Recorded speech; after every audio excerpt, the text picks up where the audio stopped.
Gold dust or bust.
Now, way back in 1849, Mason told me he was going to California to find gold. I said, hey, then I'm coming with you.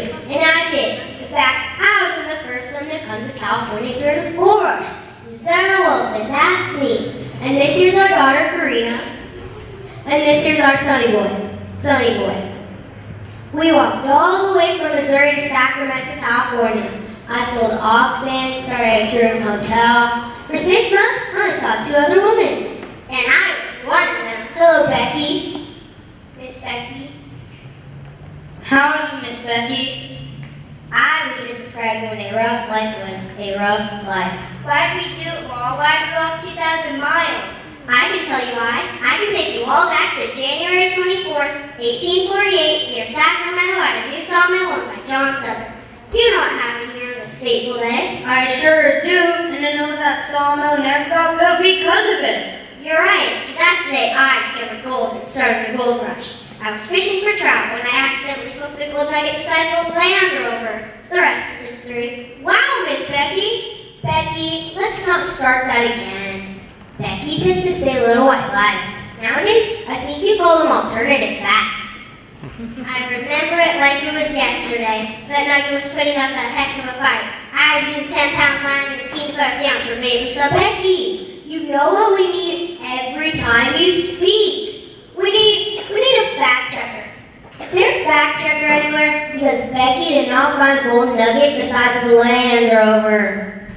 Fact checker here, ma'am. At your service. The largest gold nugget ever found, weighing 173 pounds, and was found in Australia. Miss Checker, you're amazing. How do you know all that? It's my job.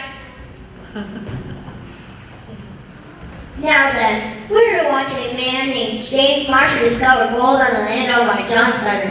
Here come the men. Oh my goodness, watch out! Cap Sutter, I found gold. I found gold near sawmill. Gold? What? No! Are you sure? Absolutely. I've had it tested. You got gold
the secret was soon out.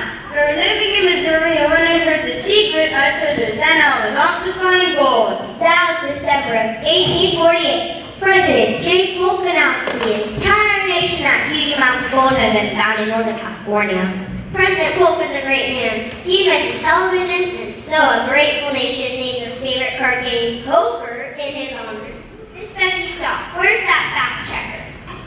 Who are you? Fact checker here, ma'am. The other guy is on break. At your service. President Polk did not invent television. Philip Warren did about 50 years after Polk died. That gold secret affected the entire nation with gold fever. From New England to New Orleans, people dreamed of getting rich in California. It was the largest migration in the U.S. history. More than 300,000 people came to California during the gold rush. They came from China, Australia, Europe, Mexico, and they all came with dreams of gold. I'm dreaming of gold right now.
You know, I had a heat once, 132 degrees. I was so hot, my socks caught on fire. That's enough, Becky. Fact checker. Seriously, neighbors came over to toast marshmallows on my nose. Huh? You rain? Yeah, man, 132 degree temperature. No way. Harsh report temperature US is 115 degrees Fahrenheit. Becky, your stories remind me of Sam Clemens. Has anyone seen Samuel Clemens around lately?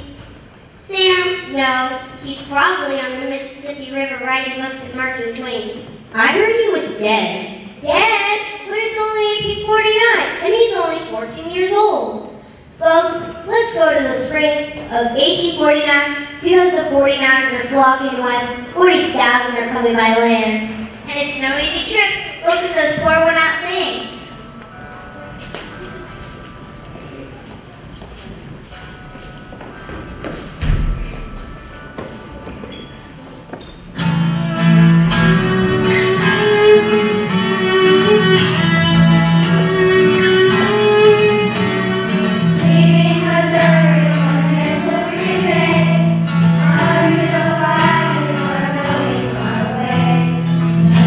Responsibility,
We come close to our belongings out of our wagon on the overland trail.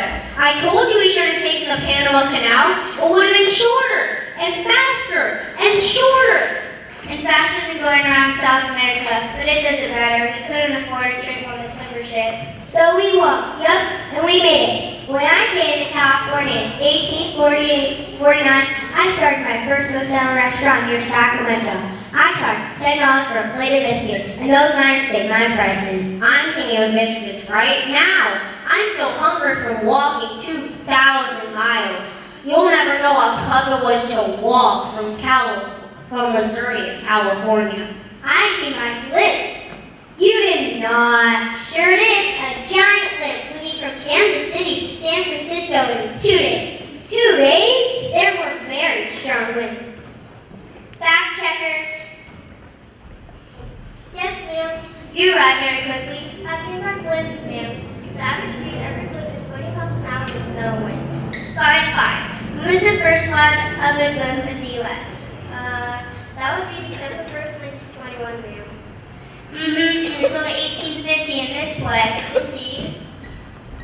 Mr. Samuel Clemens, I heard you were dead. The reports of my death are greatly exaggerated. You're just in time. We're about to hear from the folks who came to California by ship. They call themselves Argonauts because they're sailing for the Golden Fleece. Well, the gold nuggets, really. I prefer steamboats on the Mississippi myself, but I wish them luck.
Now that's what I call roughing it. And when they finally arrived at the camp, life wasn't much easier. Living in tents, no showers, no good food, often no luck finding gold, always cold and wet.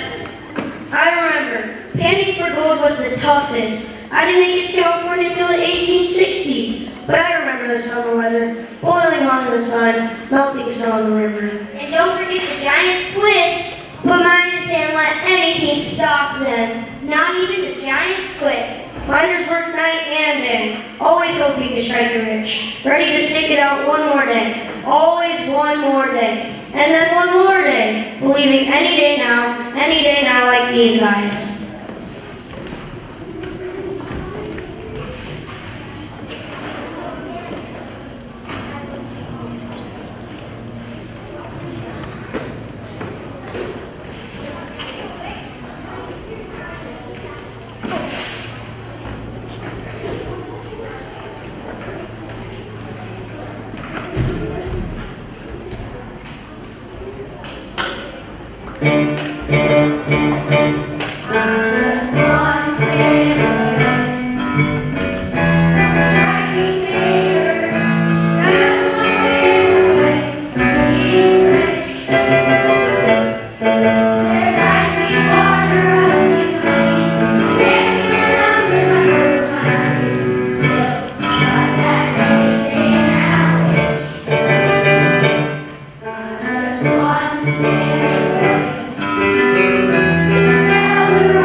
It sure wasn't much fun, but life in the boom towns are never dull.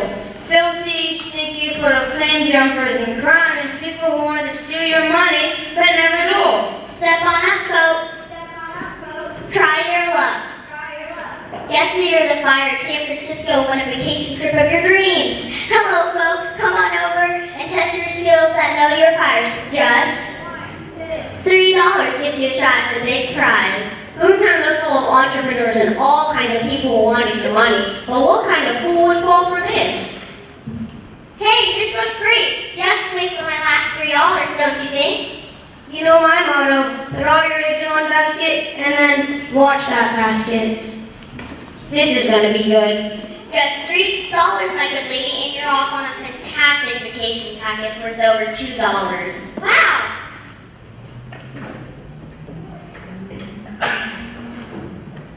Excellent. Now, no help from the crowd or audience. Here's your question.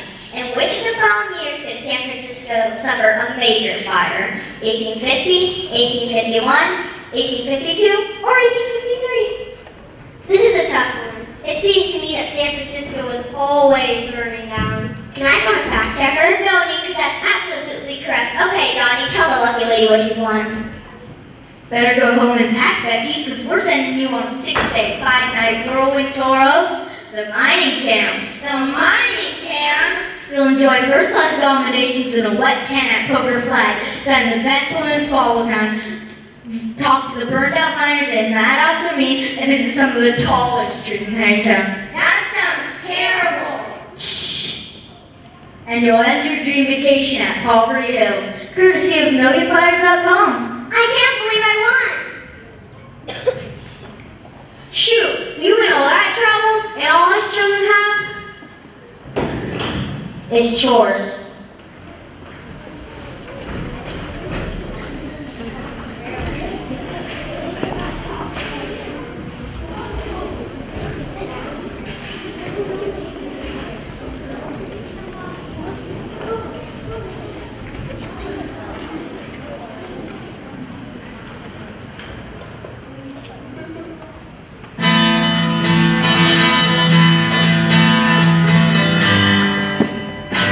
Yeah.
school during the gold rush, I made a pretty good living by selling food and watching the miners.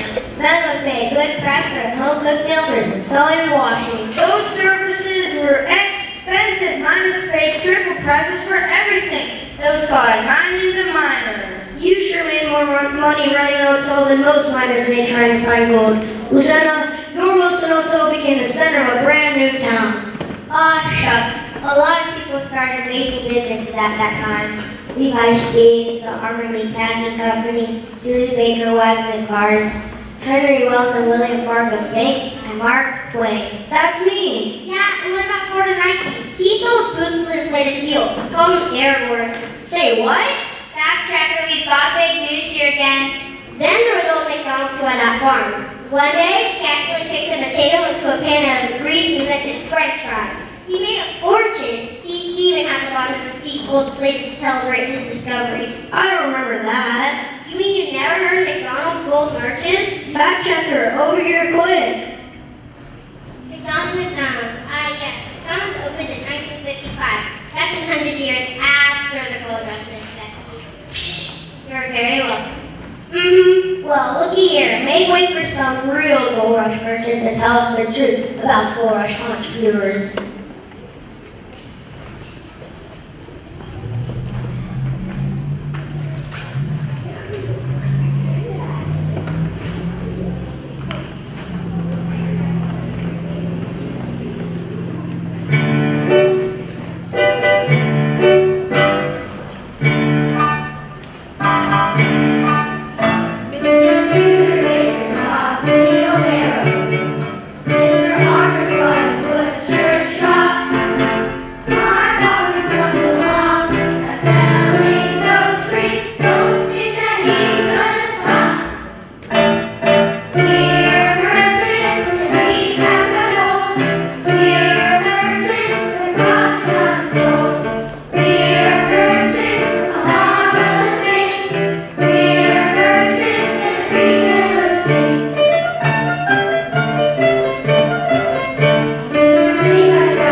A lot of people began amazing businesses, but there are many people who lost everything they owned. Even me, a flat hunter and $10,000 for the barley I bought. It nearly ruined me. You lost $10,000?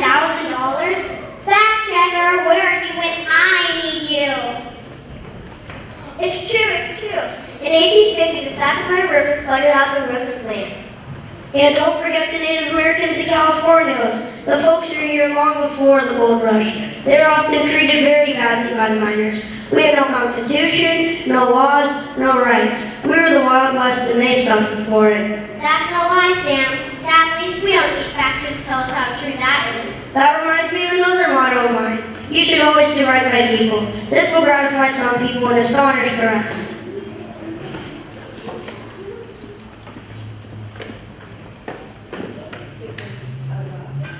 It was a rough and tough time in history. Even the toughest miners gave up panning for gold and waited for the gold to go away. You bet. You know what? The coldest winter I ever spent? was a summer in San Francisco.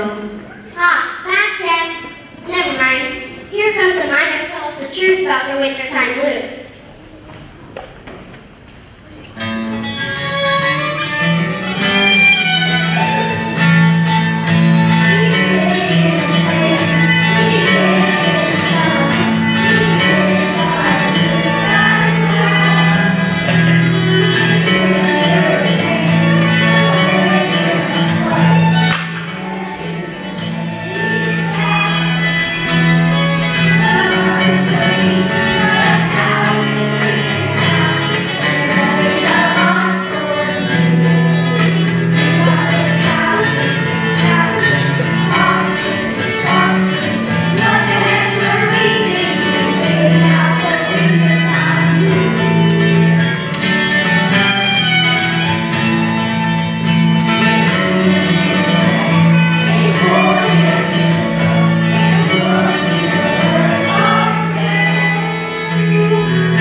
Funny thing about the gold rush, it just sort of petered out. A lot of miners just stayed in the same cities working in the same professions they practiced before they moved to California. Most of mining was taken over by big companies using new methods like hydraulic mining. And of course, silver was soon found in Nevada. That's what brought me out west. You know, Sam, you're a clever guy. I've been thinking, maybe you should change your name. Yeah, what's wrong with Sam? If you're going to be a writer, you need something catchy. How about Ernest Hemingway? Becky, at some point you're going to go back to the future. And when you do, well, you'll know that I took your advice seriously. Good, because this gold rush thing is just about over. When my mother invented nuclear energy in 1854, it was no longer economically feasible. Becky, when are you going to learn? You don't need to make up history. It's strange enough by itself. So you mean you don't want to hear about how Bigfoot helped build the Golden Gate Bridge? No!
presentation. You guys did a great job, by the way. Really good.